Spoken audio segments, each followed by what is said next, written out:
yan ha. Yun o. Yun o, matulis o. Yan o, yan. Eh, hindi na may iwasan talaga yan. Yung ganyan yan. Kailangan ng ano.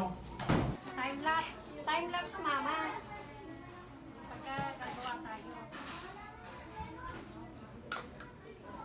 Pinunasan, pininturahan, pinalitan yung sahig kasi nga inaanay, pinalitan ng bakal, lahat yan bakal, pininturahan namin ng pang kalawang para hindi siya kalawang. Tapos ngayon, bibili naman kami ng linoleum.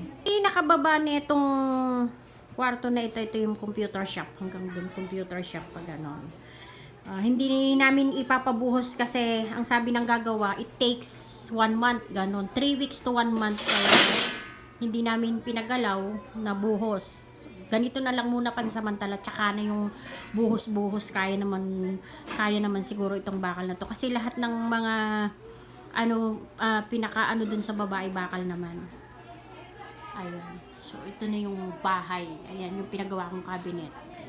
Paunti-unti, tapos nailagay na rin yung TV.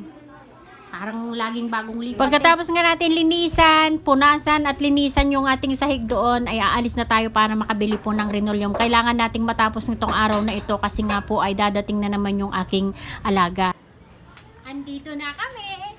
Dito na nga kami! At sisimula na naman namin! Kabili na kami neto! Oo, yung TV, mama. Alis!